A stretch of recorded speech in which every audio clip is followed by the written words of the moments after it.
Welcome, everybody. It's Cinema A to B Podcast. I'm Alec. I'm Ben. And we're here to talk about movies like we always do, and you get to listen in, which is fantastic. So today's is going to be Top Gun Maverick, the 2022 film sequel of Top Gun. And so we'll start off, Ben. Thoughts? What a fun movie. I mean, really, what a fun movie. This was a date night movie, and I think Gwen really enjoyed it along with me, and we saw it on the biggest screen we could, which was this was another one of those movies that I think I would have recommended that somebody had caught on a really, really big screen and loud sound and just a fun ride. Like, I'm impressed that they were able to deliver kind of on the hype train expectation of doing a sequel to a movie this old. Mm-hmm. Pretty gutsy. And it's kind of odd to me that we seem to be getting good sequels on the handful of times they decide to do this. Because the other one was like Blade Runner 2049, which just came out of nowhere that nobody saw, sadly. Really, so hardly anybody watched it, but really, really good sequel to a movie that, you know, has a cult following. Obviously, Top Gun is like the mainstream movie of the 80s. I mean, this was my favorite movie growing up until I think I was like 9 or 10 whenever the original 89 Batman came out. Oh, yeah. That I made my parents drag me to, you know, relentlessly. But Top Gun was it. Like, I saw Top Gun when I was like, I don't know, 4 or 5 years old, whenever I think I was 5. And what's not to like? Freaking F-14 fighter jets. So for them to come up with a sequel that was this entertaining, and they picked the right ways to push the envelope with how they shot it and best the original in that way. I don't know that they bested the original with the story. I didn't. No. I think. In fact, I'm gonna probably rile some people up. I think the original is the better movie.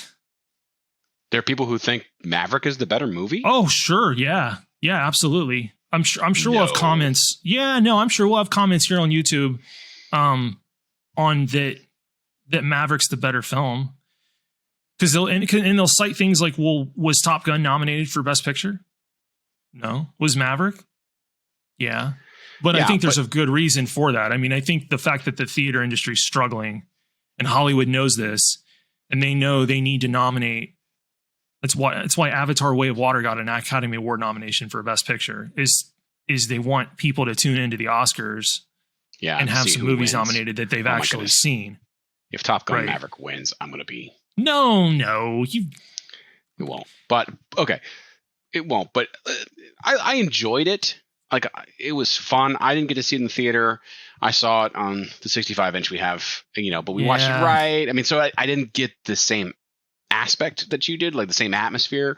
So that some of that could have been with it, but it's basically the same story. Like, for the most part, it's the same story, just with slightly different characters, because Rooster is not the best fighter pilot. He's got to get over some stuff, but then he becomes the pilot, much like Maverick. Oh, so, like, not...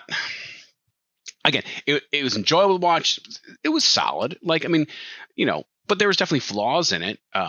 So, I mean, I like the callback with Jennifer Connelly's character being the admiral's daughter that he slept with or did whatever. Yeah. And I mean, I'll take Jennifer Connelly in any movie ever. Like, just throw her in and I'm happy.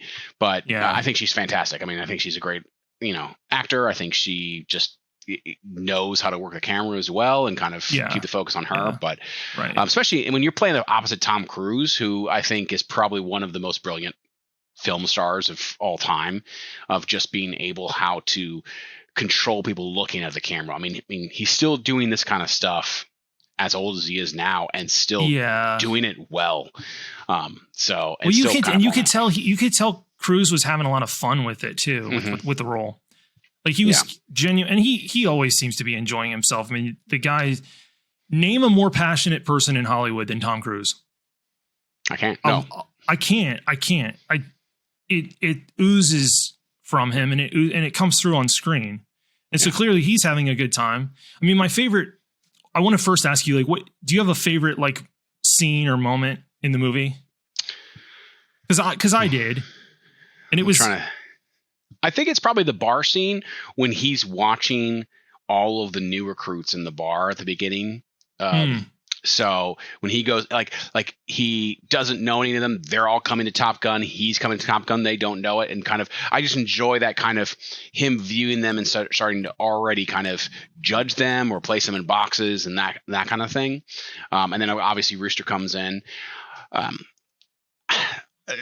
Second would be all of the great plane shots. I mean, it's obviously those are fantastic because for the most part, outside of the changing of the plane, those are real life shots. You know, they just digitally changed a plane because, you know, we don't have F-14 Tomcats anymore. Like you had, you know, those were retired like almost 20 years ago. So, you know, you don't have those lying around. So you had to digitally bring those in. But it's definitely a marvel of what you can do still with practical effects or with actually just filming it and doing it and stuff. So, yeah, though it did get, there is a big article that dropped probably a month ago revealing that, oh, by the way, there are 2,000 visual effects shots in Top Gun Maverick. And they didn't, and part of the marketing was they didn't want people to think that the thing had been manipulated that much digitally. There was a whole narrative in the kind of the behind the scenes press that ran in the lead up as part of the marketing campaign of how they were acquiring all this in camera with these IMAX approved digital cameras placed in the cockpit, which is true, but there's a lot of compositing work. I mean, there's a lot of shot splicing that's invisible. And it's my favorite kind of visual effects is real high end compositing work where you can't tell. Yeah. But I guess the visual effects team really, I mean, they get credited in it in the film, but they weren't allowed to market. None of the visual effects houses were allowed to market what they had done on it because Paramount was like, part of our marketing campaign is that we just put cameras in aircraft and then edit it together. And that's the final result.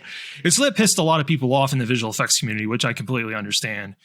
But nowadays you have like a comedy, like what Ticket to Paradise, the George Clooney one. That's got 2,000 FX shots in it as well. I mean, it's probably less, but okay. I'm going crazy. No, everything's been touched up for sure, and stuff that you would never notice. But yeah, this one was a lot heavier a workload than I think people realized. But that's great. I love that the final picture, like I can't tell. I knew watching the F-14 and then those like what 5th or 6th gen. I don't know. I don't know if you're supposed to tell what country they were, if it was Russia or China or whatever. I think it was supposed to be. It was Russia, yeah. Even though the only country that flies the F-14 is Iran. So it's like, did they get shot down in Iran and then God, that didn't make sense? But in this world, Iran has a robust economy, so this will be pretty spoilery. Yeah, sorry. Yeah. Well, and apparently Iran's got like some of the best surface-to-air missile technology I've ever seen in my life. The Russia, but like, Iran. But what I can't get past is that, and sorry, yeah, this will be kind of a spoiler-heavy episode. It's just fine. We said that we make the rules, and that this is the rules today. But basically, the third act was, well, no, not the third act, but lead up to.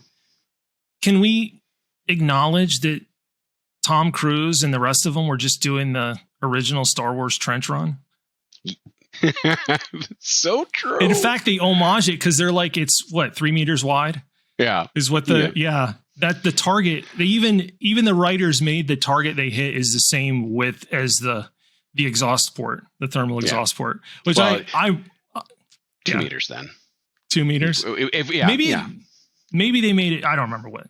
I used to bullseye definitely was my T16 back home. Yeah. Sorry. I mean, I was very disappointed to not see a Womp Rat in frame when they were flying through the canyons.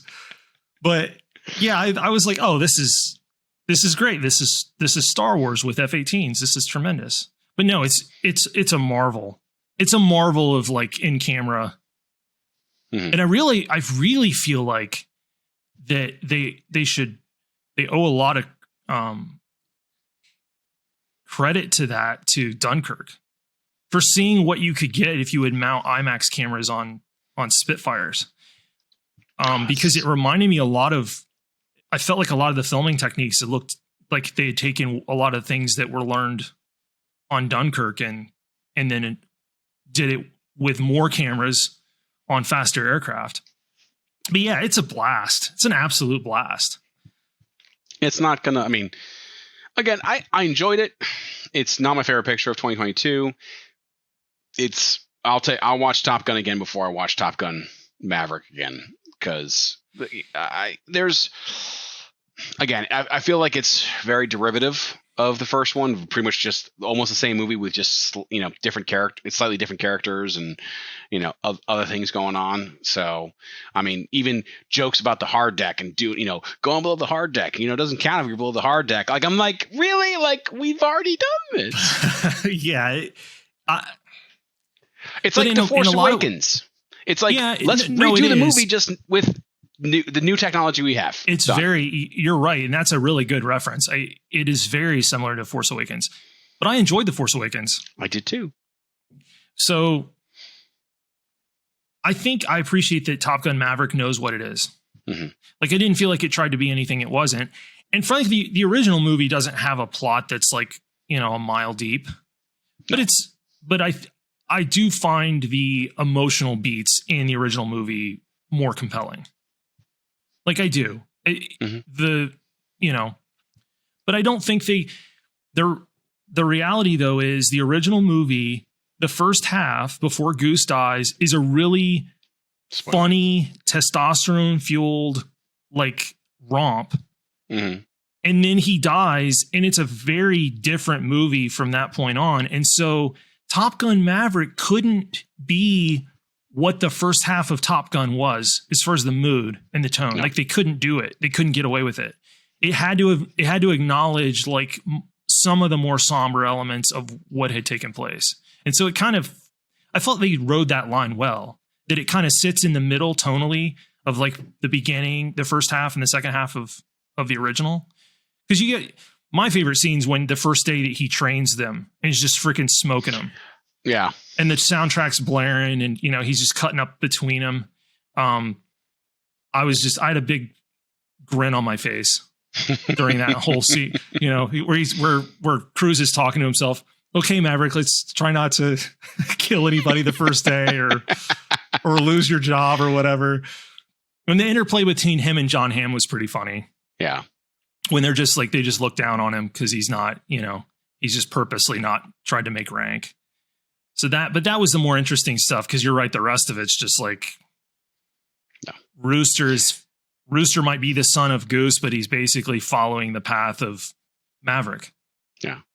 I mean, and I like Miles Teller. Like, I think he did a great job in the role. He definitely is believable as Goose's son, like 100%. Like, I was like, done. Yep. But Miles Teller's capable of so much more than what that role offered. Yeah, but I don't think. But I don't think they asked for that. I don't think they like pushed him to do that. I think they got exactly what they wanted. So, and he was smart for taking it because when Tom Cruise comes calling and offers you a role, you say yes every time. You say yes, because another thing with Cruise is the guy just doesn't make terrible movies. No, he doesn't. It blows my mind. Even a movie that was kind of wasn't ridiculed, but a movie that people were like, wasn't that great? Which was with the one with Morgan Freeman, the sci-fi picture, Oblivion. I Oblivion's really enjoyed it. So did I, but it didn't. Not everybody liked it. But like, you can't point to these stinkers that Tom Cruise makes. He just doesn't mess with them. Mm-hmm. He doesn't even touch stuff like that. Like, I don't know. He still takes risks, but he's very particular with what he's going to attach himself to. So, and they'd been wanting to make a sequel to Top Gun forever. Definitely. Like forever. And so, but I don't think the script was ever right. And then Tony Scott dies. Mm-hmm. And once he passed away, it looked like it looked like it would never happen. I mean, and I thought they did a good job of kind of honoring his visual style quite a bit. So yeah, it's a blast. It's a blast. I'll watch it again. Yeah. I haven't seen it a second time, but I just have to get in the right mood to watch that stuff. But yeah, Hollywood should just let Tom Cruise keep making this stuff, because that's the movies he opts to make are what get butts in seats. Him and James Cameron can run the show on how to make this stuff that people are going to turn out for and actually spend the money to take their family to go watch. Because it's become cost prohibitive. I mean, especially if you have a big family, like going to the movies you spend $100 by the time you buy tickets and candy and all that. So you better be watching something that's more like this. That's a big movie meant to be watched on a big screen, and they aren't all made that way. No, and they're not all worth seeing in the big. Well, I mean, not worth seeing in the big screen, but not spending all that money. I mean, we did the unlimited pass with Regal or whatever. I got to see a lot of movies, and that was great. But I also was like paying, $15-20 a month to see all these or whatever. I forget what I was paying, but it was worth it because it was like nothing. Yeah, that's nothing. Like, and then you see why that program didn't last. Well, that was Movie Pass was like $10 or something like that. Yeah. That was ridiculous. I don't know. Yeah. Regal Unlimited is something more. It's like $25. Makes sense. Yeah. But also Movie Pass is dumb because you could go to any theater. They had to pay the theater. At least Regal doesn't have to pay itself. They're just like, you're already paying this money. Now we're just losing a possible seat, which we usually only went like Monday through Thursday anyways, because people don't know how to go to the movies now, and haven't for a couple decades, but don't really enjoy it. But going back to Top Gun Maverick, like, again, it's good. It's solid. It doesn't push the envelope at all in anything. Like, it's just a popcorn flick, kind of enjoyable, of Tom Cruise being Tom Cruise, Yeah, but it's done really well. Yeah. But I did notice that there's not really anything in the original movie that happens that I'm like, oh, that couldn't happen. Like the original movie is super believable from start to finish. I mean, in every conceivable way. Except for them flying around in what were those F4s, F5s, calling them MiGs. That always drove me nuts. But now Maverick, there's some suspension of disbelief in that final act. And when it happened, I was like, oh, okay, this is where we've gone to. Like, you have to suspend disbelief in the first act when he blows up the Dark Star. I mean, I'm sorry, like how? You're just a little bit singed from going fast. I still love the theory that he actually died there, and that the rest of it is the millisecond that his brain, before his brain shuts down, that the rest of the movie's taking place in his mind as he dies a horrific death in the Dark Star accident. But so I was like, when that happened, I was like, he walks into that diner or whatever. I'm like, what? Really? I mean, granted, I'm not a pilot, but I'm thinking what he hit Mach 10 or not Mach 9 or whatever. I don't know. It was some absurd number, and the plane disintegrates around him. Like, you don't eject from that and then are able to stroll into a coffee shop or diner.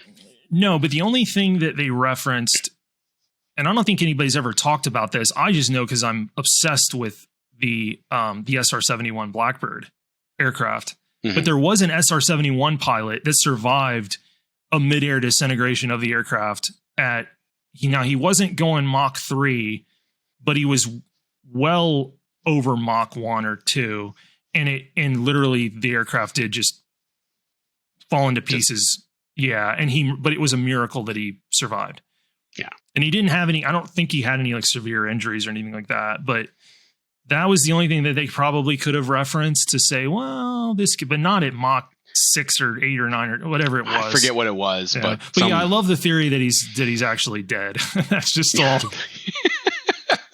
It's like it reminds me of the theory that Lost was just that Labrador dreaming and then waking up and running into the wall. Oh, it's one of my favorite YouTube videos of that. Yes. Oh yeah. It's so true. Just because it makes sense then. I'm like, oh, it's just the random thoughts of a dog. A dog's dreams. Perfect. Yeah. Perfect. Done. Perfection. Yeah. Yeah.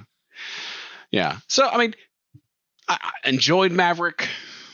Probably will watch it again at some point, but I'm not itching to do it. I'm not itching to go see it again. Again, if I want to watch Top Gun or want to watch, you know, airplanes flying around blowing each other up, I'm going to watch Top Gun, the first one. So, yeah, but I will say, if you go back and watch Top Gun, because I've caught it on TV since I've seen Maverick, and it is a little weird watching the shots when they cut to them in the cockpit with the fact that Maverick, you see them pulling all these G's and their faces contorting.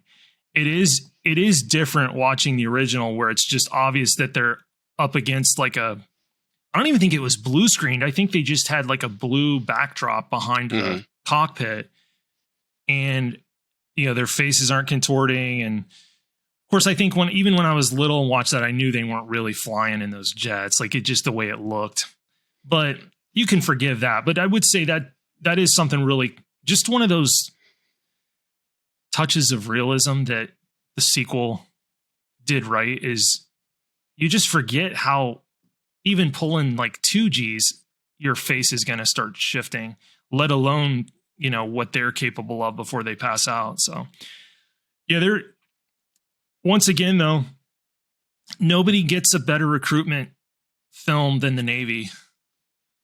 I mean, nobody. Yeah, I always feel bad for the Air Force. They just stuck with Iron Eagle.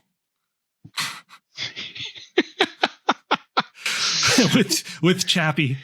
And I love Iron Eagle, but it is definitely not. Yeah, 100%. It's not Top Gun. No.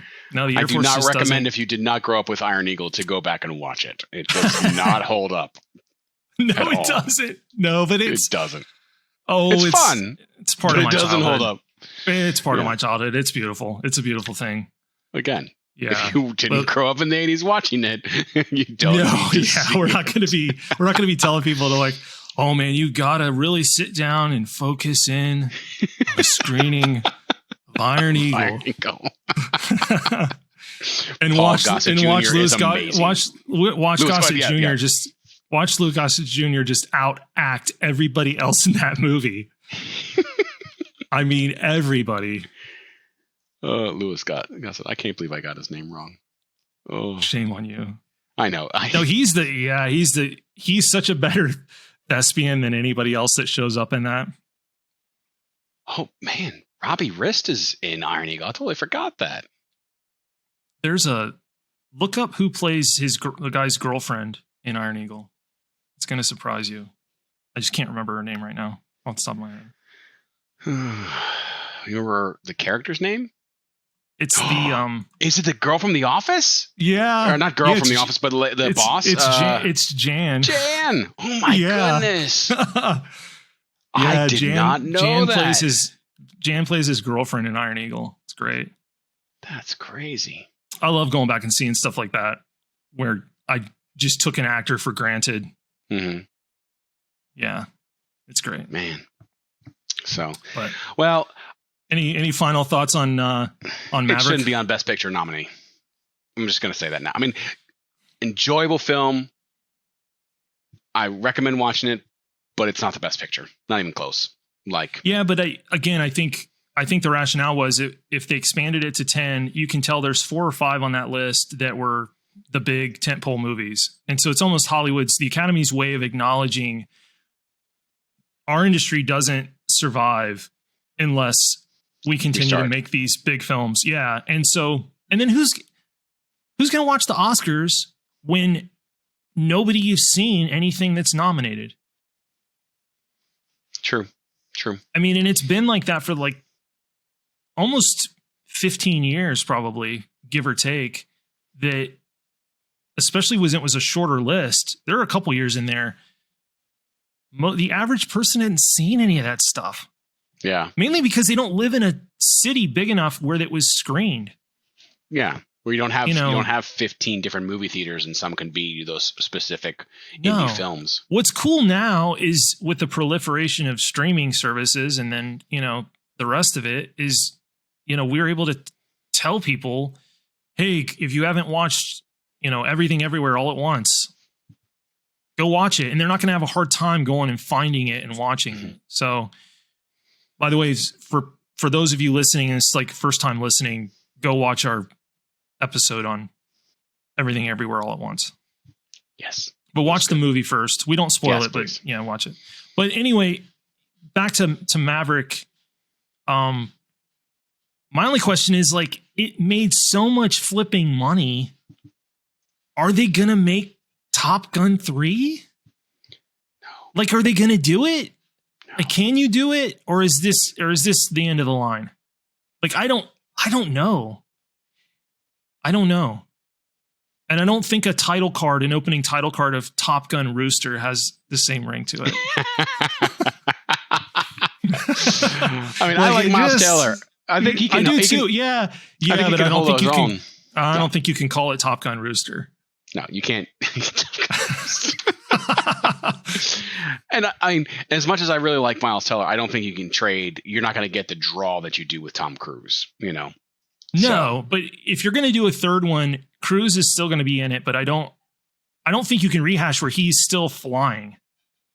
You can't. Like, he's going to truly have to be relegated to some mental role. So that tells me right there, there is no Top Gun 3. So,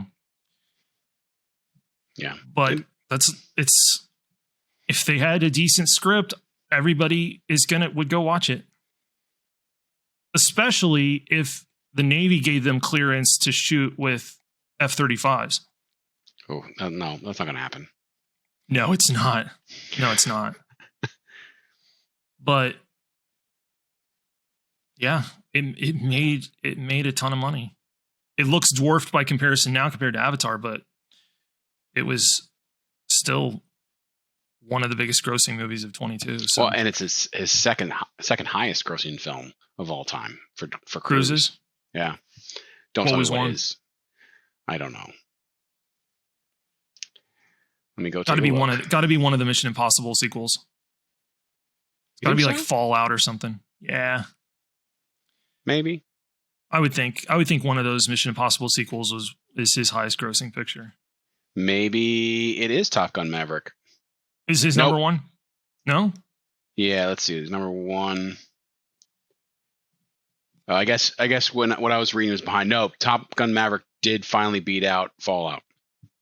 So cool. Yeah, so it is. It's highest grossing. I would like to see that, with adjusting for inflation to see whether or not it still remains that. But yeah, that always changes things a lot. Well, I think that about wraps it up on old Top Gun Maverick, though. Yeah, good flick, good big tentpole popcorn flick. I definitely think there's a place for those. I enjoy watching them. Not everything has to be, a really deep, contemplative plot points, and I don't always want to roll into the theater to watch that either. There's sometimes I want to be escape and just dive into I want to do less. Think. Yeah, I want to do less brain work when I sit back. There's totally, and that's what this is. This is not going to make you have to think, but it's blast. All right. Until next time. Thanks for listening to Cinema A to B. Alec Ben. Very short, very small. From me to you.